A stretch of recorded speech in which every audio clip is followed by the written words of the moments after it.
Fala pessoal, tudo bem? Pessoal, continuando aqui nossa sériezinha de Atos, agora nós vamos para o capítulo 3. Só que o capítulo 3 aqui eu vou ter que misturar com outros capítulos, tá? Porque acontece o seguinte: no capítulo 3 de Atos, acontece a narrativa da história de Pedro. Seria os apóstolos, né, e principalmente Pedro, após a ressurreição de Jesus. Só que aqui o autor de Atos, pessoal, ele coloca umas passagens idênticas em Paulo, no mesmo livro. É por isso que eu falei no primeiro vídeo da série para vocês, que algumas bíblias comentam, que isso aqui foram composições criadas pelo autor, que não é uma história real. Porque é humanamente impossível duas pessoas em locais diferentes passarem pelas mesmas situações e fazer as mesmas coisas, tá? Então eu vou ler aqui para vocês uma tabelinha aqui que está no meu e-book, chamado A Farsa de Atos. Quem tiver interesse em adquirir, é R$25 cada e-book meu. E o contato para fazer a compra no WhatsApp está aí na descrição de qualquer vídeo, tá? Então vamos ler o seguinte, começando aqui por Atos 3, versículo 2 a 8, que diz o seguinte. Aqui a minha tela é touchscreen, sabe? Eu não posso tocar aqui, ela já muda aqui. Aqui, ó, perdão. Vamos começar com Pedro, que fala assim: E era trazido um homem que desde o ventre de sua mãe era coxo. Então note que aqui foi trazido para Pedro um homem que era coxo, desde o ventre de sua mãe, o qual todos os dias punha a porta do templo, chamada Formosa, para pedir esmola aos que entravam.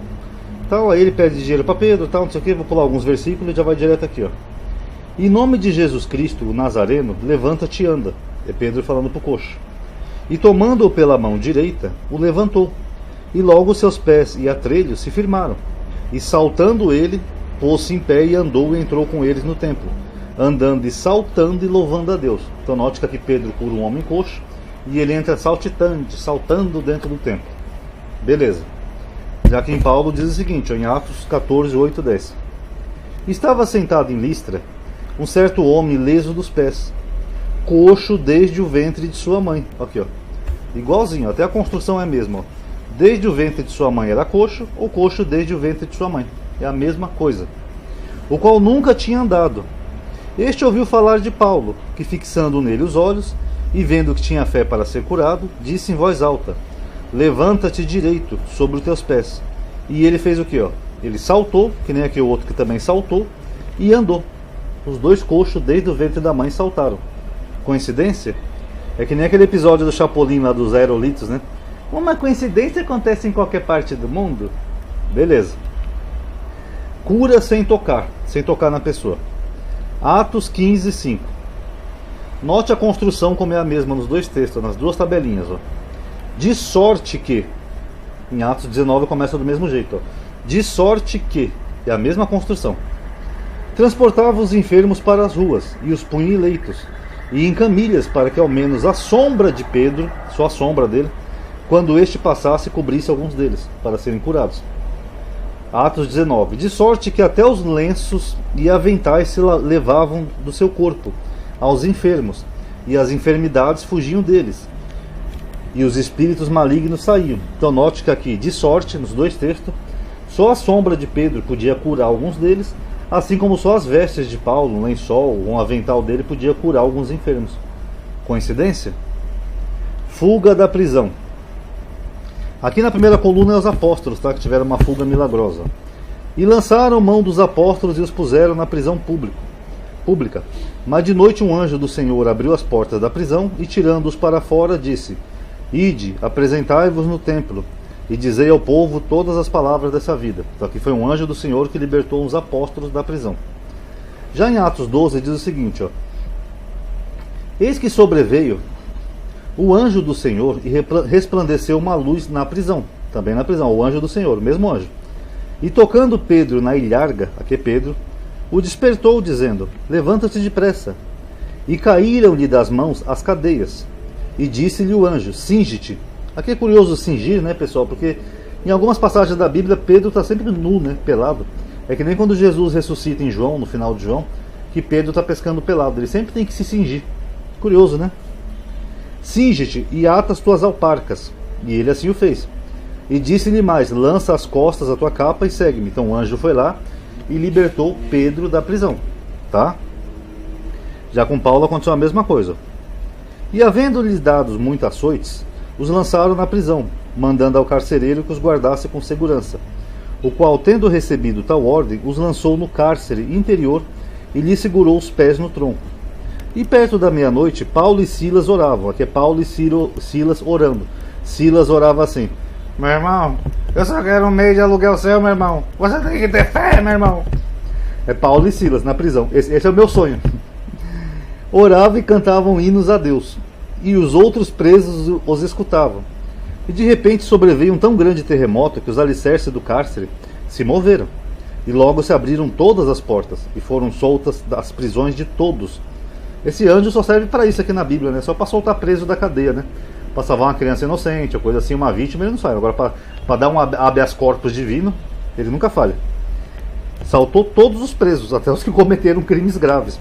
Quem que é esse anjo aqui? É um comunista? É um anjo que fez o L? Comunista! E acordando o carcereiro e vendo abertas as portas da prisão, tirou a espada e quis matar-se, cuidando que os presos já tinham fugido. Então note que tanto os apóstolos quanto Pedro e Paulo, eles têm uma fuga miraculosa da prisão. É um anjo carcereiro, né, um anjo do habeas corpus, sei lá, que aparece para salvar os dois miraculosamente da prisão. Engraçado que a Bíblia fala que toda autoridade vem dos homens, né, vem de Deus, né, perdão. Então aqui eles estão descumprindo as autoridades humanas. Batismo com as mãos. Olha que interessante, ó. Os apóstolos, pois, que estavam em Jerusalém, ouvindo que Samaria recebera a palavra de Deus, enviaram para lá Pedro e João, os quais, tendo descido, oraram por eles para que recebessem o Espírito Santo, porque sobre nenhum deles tinha descido o Espírito Santo, mas somente eram batizados em nome do Senhor Jesus, aquele batismo nas águas. Então lhes impuseram as mãos, né, na cabeça e receberam o Espírito Santo. Então eles souberam que na Samaria tinham pessoas que não foram batizadas com o Espírito Santo, e eles vão lá batizar Pedro e João. Paulo faz a mesma coisa. E sucedeu que enquanto Apolo estava em Corinto, Paulo, tendo passado por todas as regiões superiores, chegou a Éfeso, e achando ali alguns discípulos, disse-lhes: recebeste vós... Eita, vai sair de novo.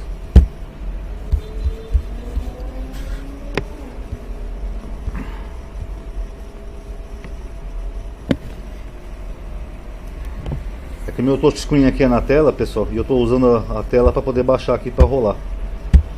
Bom, recebeste vós já o Espírito Santo quando crestes? E eles disseram-lhe: nós nem ainda ouvimos que haja um Espírito Santo. Perguntou-lhes então: em que sois batizados então? E eles disseram: no batismo de João. Mas Paulo disse: certamente João batizou com o batismo do arrependimento, dizendo ao povo que cresce no que após ele havia de vir, isto é, Jesus Cristo. E os que ouviram foram batizados em nome do Senhor Jesus.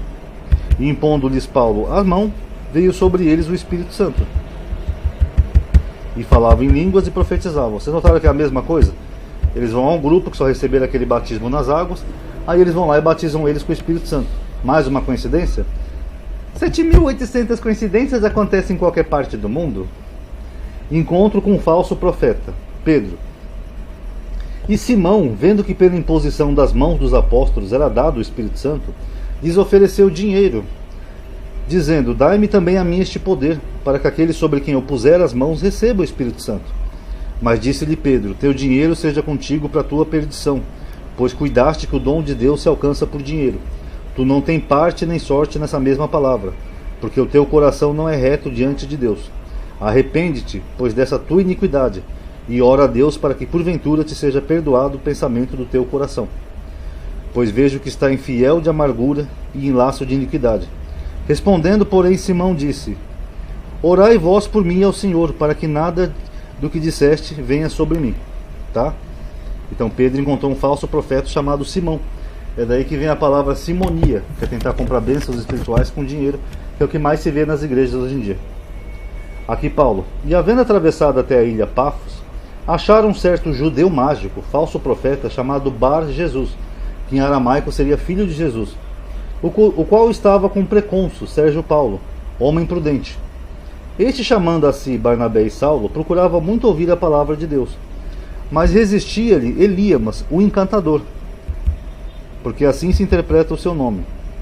Procurando apartar da fé o precônsul, todavia Saulo, que também se chamava Paulo, cheio do Espírito Santo e fixando os olhos nele, disse: ó filho do diabo, cheio de todo engano e de toda malícia, inimigo de toda justiça, Não cessarás de perturbar os retos caminhos do Senhor? Eis aí, pois, agora contra ti a mão do Senhor, e ficarás cego sem ver o sol por algum tempo. Engraçado que Paulo tinha todo esse poder, né, para cegar uma pessoa, mas não tinha poder para se curar, né? Curioso isso, né? E no mesmo instante a escuridão e as trevas caíram sobre ele, e andando à roda buscava quem o guiasse pela mão. Então o procônsul, vendo o que havia acontecido, creu, maravilhado da doutrina do Senhor. Então vocês notem que os dois tiveram um confronto com um falso profeta, tanto Pedro quanto Paulo. Ressurreição. E havia em Jope uma discípula chamada Tabita, que traduzido se diz Dorcas. Essa estava cheia de boas obras e esmolas que fazia. Aconteceu naqueles dias que, enfermando ela, morreu. E tendo-a levada, depositaram num quarto alto. Então a moça tinha boas obras e dava esmolas, tá? Uma moça boa. E como Lida era perto de Jope, ouvindo os discípulos que Pedro estava ali, lhe mandaram 2 homens rogando-lhe para que não se demorasse em vir a ter com eles. E levantando-se Pedro foi com eles. E quando chegou, levaram ao quarto alto, e todas as viúvas o rodearam, chorando e mostrando as túnicas e roupas que Dorcas fizera quando estava com elas. Mas Pedro, fazendo sair a todos, pôs-se de joelho e orou. E voltando-se para o corpo, disse: Tabita, levanta-te. E ela abriu os olhos. E vendo a Pedro, assentou-se. Uma pergunta aqui, perguntar não ofende. Se a moça era boa, dava esmolas, por que Pedro ressuscitou ela? Ela já não ia para o céu pela bondade dela? Era uma moça que aceitou Jesus, fazia o bem, dava esmola, tinha boas obras. E ela abriu os olhos, e vendo a Pedro, assentou-se. E ele, dando-lhe a mão, a levantou, e chamando os santos e as viúvas, apresentou-lhe a viva. E foi isso notório por toda a Jope, e muitos creram no Senhor. Então aqui Pedro ressuscitou essa moça. Vamos ver Paulo? E no primeiro dia da semana, ajuntando-se os discípulos para partir o pão, Paulo, que havia de partir no dia seguinte, falava com eles, e prolongou a prática até meia-noite. Olha que patético isso. Paulo ficou falando até a meia-noite. Olha o que aconteceu. E havia muitas luzes no cenáculo onde estavam juntos. E estando um certo jovem, por nome Eutico, assentado numa janela, caiu do 3º andar, tomado de um sono profundo, que lhe sobreveio durante o extenso discurso de Paulo, e foi levantado morto. Quer dizer, o rapaz morreu de tão chato que era o discurso de Paulo. Não, porque eu estava andando para Damasco, aí eu vi uma luz, eu vi uma voz que disse, blá, blá, blá. O rapaz caiu no sono e caiu do 3º andar do prédio. Quer dizer que ele já não estava nem aguentando mais ouvir o que Paulo estava falando, de tão chato que era. Está na Bíblia de todo mundo, tá? Paulo, porém, descendo, inclinou-se sobre ele e, abraçando-o, disse: Não vos perturbeis, que a sua alma está nele. E subindo e partindo o pão e comendo, ainda lhes falou largamente até a alvorada. Já ficou até a alvorada falando com o pessoal. E assim partiu, e levaram vivo o jovem, e ficaram não poucos consolados, tá? Essa aqui é parte do meu e-book, tá? Eu tenho um montão de tabelas aqui, ó, de semelhanças de Paulo com Jesus, sabe? Paulo tentando imitar Jesus aqui em várias partes. Enfim, os erros cronológicos de Atos, que nem o Areópago. Nós vamos ver tudo aqui nessa sériezinha, tá? Mas se alguém quiser o e-book, ele está disponível, tá? O link está na descrição. R$25 cada e-book desse meu, tá? Esse aqui é a farsa de Atos dos Apóstolos, tá? Agora, para finalizar o vídeo, vocês viram, né? Pedro e Paulo, eles fazem coisas semelhantes, o que é humanamente impossível. Um cura um coxo, outro cura um coxo de nascença. Um é liberto da prisão por um anjo, o outro também é liberto da prisão. Um confronta um falso profeta, o outro confronta uma falsa profeta. Um faz uma ressurreição, o outro faz uma ressurreição. E assim por diante. Então eu pergunto, como é que esse livro pode ser verdadeiro, pessoal? Isso aqui é meramente construção do autor. Não tem como essas passagens ter sido reais, porque é humanamente impossível. 2 personagens diferentes, em épocas e regiões diferentes, viveram exatamente as mesmas histórias. É que ele adaptou as mesmas histórias de Pedro a Paulo e vice-versa, para dar a entender que são histórias reais, mas são só histórias construídas. Isso aí não tem como no mundo real. Você não vai encontrar 2 pessoas que têm praticamente a mesma história, passando pelas mesmas passagens, tá? Então isso prova, até a construção gramatical é a mesma. De sorte que havia um homem coxo desde o ventre materno. Havia um homem desde o ventre materno coxo. A construção é a mesma, pessoal. Então esse livro de Atos é uma farsa, tá? É um livro construído só para estar na Bíblia, para tentar harmonizar Paulo com os evangelhos, tá bom? Então tá aí, pessoal. Quem gostou do vídeo, dá um like aí no vídeo, tá? Isso ajuda a aumentar um pouco a atividade, o alcance. Se inscreva no canal se não é inscrito. E mesmo se for inscrito, ativa o sininho. O sininho às vezes ajuda você a ser notificado quando o canal faz um vídeo novo, tá bom? Comentem também o que vocês acharam. Considerem entrar na lista de transmissão, WhatsApp, Telegram. Não é grupo, tá? Tem até um grupo lá, mas só tem eu no grupo, tá? Eu não tenho grupo esse ano, tá bom? Obrigado a todo mundo aí que assistiu. Paz a todos.